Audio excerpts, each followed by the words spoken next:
Everyone. അപ്പോൾ നമുക്കിന്നിനി നോക്കാനുള്ളത് പ്ലാസി ബക്സാർ കലാപങ്ങളെക്കുറിച്ചാണ്. ബംഗാൾ പിടിച്ചെടുക്കാൻ കാരണമായ കലാപങ്ങളാണ് പ്ലാസി ബക്സാർ കലാപങ്ങൾ. ബംഗാളിനെക്കുറിച്ച് പറയുമ്പോൾ ബംഗാൾ ആദ്യം മുഗൾ സാമ്രാജ്യത്തിൻ്റെ കീഴിലായിരുന്നു. എന്നാൽ മുഗൾ സാമ്രാജ്യത്തിൻ്റെ പതനത്തോടെ ബംഗാളും ഒരു സ്വതന്ത്ര രാജ്യമായി തീർന്നു. സ്വതന്ത്ര ബംഗാളിൽ അധികാരമേറ്റ നവാബാണ് അലിവർദി ഖാൻ. അലിവർദി ഖാൻ 1756 അന്തരിക്കുകയും തുടർന്ന് അദ്ദേഹത്തിൻ്റെ മകനായിട്ടുള്ള സിറാജുദ്ദൗള അധികാരമേൽക്കുകയും ചെയ്തു. അധികാരമേറ്റ സിറാജുദ്ദൗള കൽക്കട്ടയിലുണ്ടായിരുന്ന ഇംഗ്ലീഷ് ഈസ്റ്റ് ഇന്ത്യ കമ്പനിയുടെ ഫാക്ടറിയിൽ റെയ്ഡ് നടത്തി.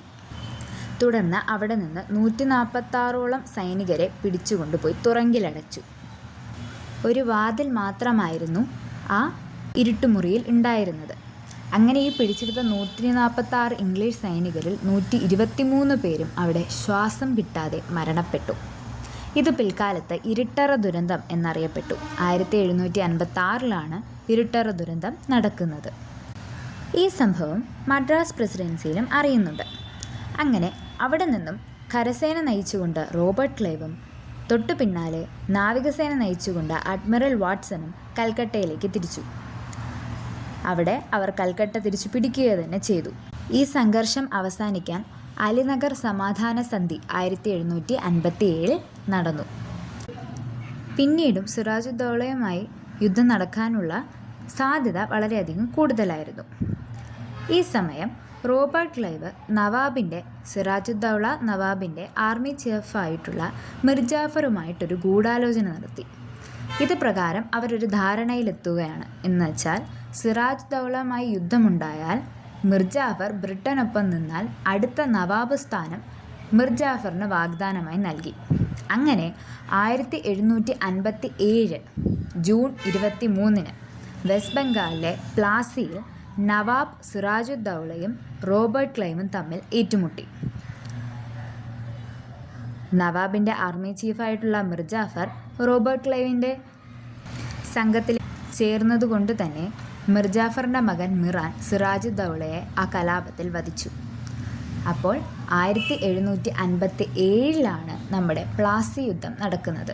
എടുത്തു പറയുകയാണെങ്കിൽ ജൂൺ 23 1757 ജൂൺ 23 വെസ്റ്റ് ബംഗാളിലെ പ്ലാസിയിൽ വെച്ച് പ്ലാസി കലാപം നടക്കുന്നത്. ഇനി ബക്സാർ കലാപത്തെക്കുറിച്ചാണ് ഇനി പറയാനുള്ളത്.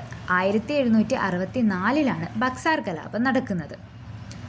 അപ്പോൾ ഇപ്പോഴത്തെ സാഹചര്യം എന്തെന്നാൽ മിർജാഫർ നവാബായിട്ടിരിക്കുകയാണ്. ബ്രിട്ടീഷുകാരുടെ സ്വാധീനത്തിൽ വന്ന നവാബായതിനാൽ തന്നെ മിർജാഫറിന് സ്വന്തമായി തീരുമാനങ്ങൾ എടുക്കാൻ കഴിയില്ലായിരുന്നു. ബ്രിട്ടീഷിൻ്റെ ഒരു പപ്പറ്റ് പോലെ, കളിപ്പാവ് പോലെയായി അദ്ദേഹം തീർന്നു. അങ്ങനെ കുറച്ച് ദിവസങ്ങൾ അല്ലെങ്കിൽ കുറച്ച് സമയം കഴിഞ്ഞപ്പോൾ തന്നെ ബ്രിട്ടീഷുകാരെ അനുസരിക്കാനുള്ളൊരു സ്വഭാവം മിർജാഫർ അങ്ങ് ഉപേക്ഷിക്കുന്നു.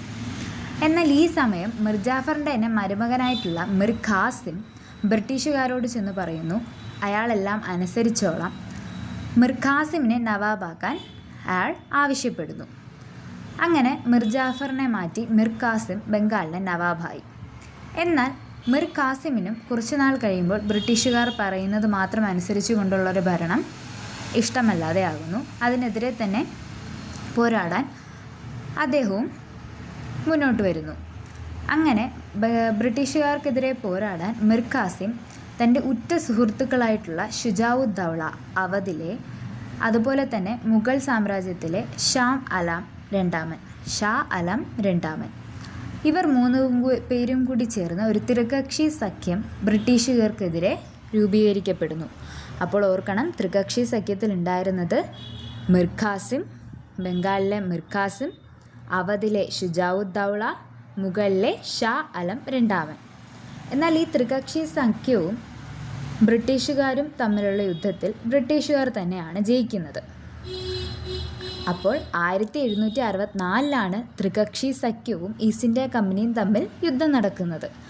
അത് ബീഹാറിലെ ബക്സാർ എന്ന സ്ഥലത്ത് വെച്ചാണ് യുദ്ധം നടക്കുന്നത്. അപ്പോൾ നമ്മുടെ ബക്സാർ കലാപം ബീഹാറിലെ ബക്സാർ എന്ന സ്ഥലത്ത് വെച്ചാണ് നടക്കുന്നത്. വർഷം 1764. ആരൊക്കെ തമ്മിലാണ് യുദ്ധം? ത്രികക്ഷി സഖ്യവും. ത്രികക്ഷി സഖ്യത്തിലുള്ളത് ആരൊക്കെയാണ്? ഷുജാഉദ്ദൗള, ഷാ ആലം രണ്ടാമൻ, പിന്നെ നമ്മുടെ മിർ ഖാസിം.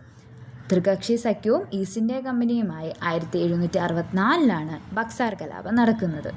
ബക്സാർ കലാപം അവസാനിപ്പിച്ചുകൊണ്ട് 1765 അലഹബാദ് ഉടമ്പടി പ്രകാരം ബക്സാർ കലാപം അവസാനിക്കുന്നു. 1765 വന്ന അലഹബാദ് ഉടമ്പടി ബക്സാർ കലാപം അവസാനിപ്പിക്കുവാൻ കാരണമാകുന്നു. അതിനുശേഷം ബംഗാൾ, ബീഹാർ, ഒറീസ എന്നീ പ്രദേശങ്ങളിലെ നികുതി പിരിവിക്കാനുള്ള അവകാശവും അഥവാ ദിവാനി അതും ഈസ്റ്റ് ഇന്ത്യ കമ്പനിക്ക് ലഭിച്ചു. ബംഗാൾ ക്രമസമാധാന പാലനത്തിനായി ചുമതലയിലുള്ള ഉദ്യോഗസ്ഥനെ നിയമിക്കുവാനുള്ള അവകാശവും കമ്പനിക്ക് ലഭിക്കുന്നു. പിൽക്കാലത്ത് 1793കളിൽ കോൺവാലിസ് ജനറൽ ആയിരുന്നപ്പോൾ ബംഗാൾ, ബീഹാർ, ഒറീസ എന്ന സ്ഥലങ്ങളിൽ കൊണ്ടുവന്ന നികുതി വ്യവസ്ഥയാണ് ശാശ്വത ഭൂനികുതി വ്യവസ്ഥകൾ. ഭൂനികുതി വ്യവസ്ഥകളെക്കുറിച്ച് നമുക്ക് സെപ്പറേറ്റ് പഠിക്കാനുണ്ട്. അപ്പോൾ ഇനി നമുക്ക് നോക്കാനുള്ളത് മൈസൂർ കലാപങ്ങളെക്കുറിച്ചാണ്. 4 ആംഗ്ലോ മൈസൂർ വാർസ് അഥവാ മൈസൂർ കലാപങ്ങൾ, മൈസൂർ യുദ്ധങ്ങൾ, 4 മൈസൂർ കലാപങ്ങളാണ് നമുക്ക് പഠിക്കാനായിട്ട് വരുന്നത്. അത് നമുക്ക് നെക്സ്റ്റ് പാർട്ടിൽ നോക്കാം.